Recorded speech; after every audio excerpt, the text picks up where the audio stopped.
वकार, मैंने सिर्फ उससे इतना ही कहा था कि वो क्या जरूरत थी तुम्हें उससे बात करने की? वो हर बार ना मेरी बात को ट्विस्ट करती है। इसीलिए कह रहा हूं कि उससे बात करने की जरूरत नहीं है। मुंह मत लगाओ उसे। अगर वो खुद को जख्मी कर लेती या नुकसान पहुंचा लेती। देखो फहमीना, रोशनी ऑलरेडी बहुत स्ट्रेस्ड है, बहुत परेशान है। हाँ, तो मैंने यही तो कहा था उससे कि रोशनी की जिंदगी में ज्यादा प्रॉब्लम्स क्रिएट करने की जरूरत नहीं है। लेकिन इतनी झूठी है ना वो, उसने पता नहीं मेरी बात को एग्जैजरेट करके क्या बताया रोशनी को। अरे दफा करो, नेक्स्ट टाइम उसको मुंह लगाने की जरूरत ही नहीं है। क्या करूं? रोशनी की वजह से इग्नोर करना पड़ता है, मुझे बर्दाश्त करना पड़ता है। आई कांट स्टैंड हर। अजीब सी लड़की है वो। मेरी गलती है, मैं ही लेकर आई थी उसे। मेरा बस चले तो खड़े खड़े घर से बाहर निकाल दूं उसे। पता नहीं कब तक तुम लोग की जिंदगी पे सवार रहेगी वो।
How are you?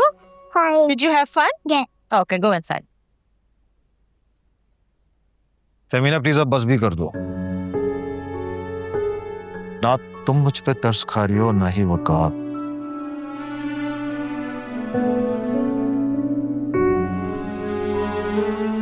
लेकिन कम से कम इस मासूम बच्ची पे तो तरस खा लो।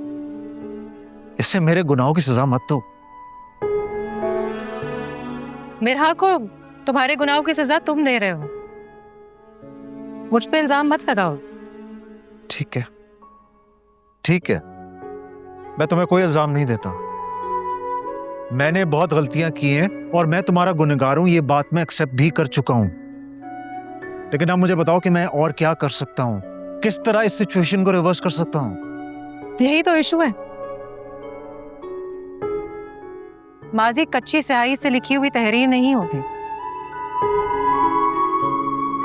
वो पत्थर की सिल पर गुदी हुई बातें इतनी आसानी से नहीं मिटती। मैं अपने दिल को पत्थर से भी ज्यादा सख्त करके तुम्हें माफ कर भी दूं, तुम्हारी बेवफाई नहीं भुला पाऊंगी। Come on Femina please.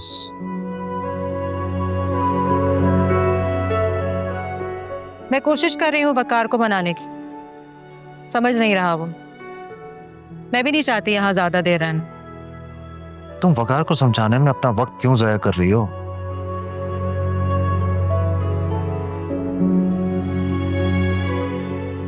तुम क्या चाहते हो कि मैं अपने भाई को नाराज कर दूं ताकि मेरा एक जो सपोर्ट सिस्टम है वो भी मुझसे छिन जाए? मैंने ये कब कहा? लेकिन तुम हमेशा से वकार पे अपनी मर्जी चलाती आई हो। अब ऐसा क्या हो गया कि वो अपनी मर्जी तुम पे चला रहा है? जब बहनें मुश्किलों में होती है ना, तो जिम्मेदार भाई ही उनके सामने ढाल बन के खड़े हो जाते हैं। और वो तो मेरी पूरी जिंदगी है। और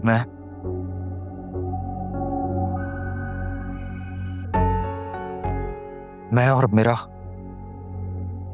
हम अहम नहीं है? एक माँ से ये सवाल पूछना कि उसकी औलाद कितनी अहम है काफी अहमकाना है।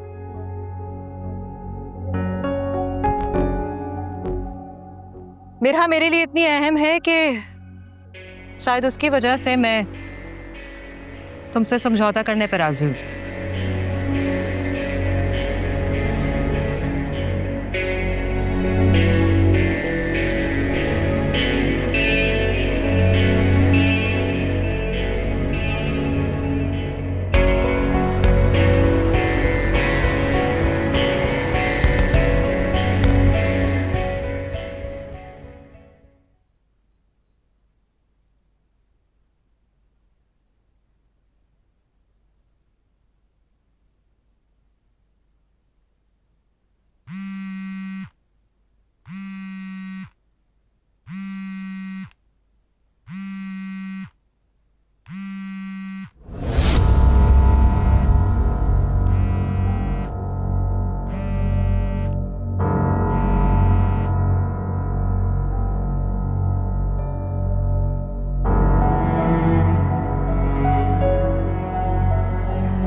तुम चाहते क्या हो साकिब?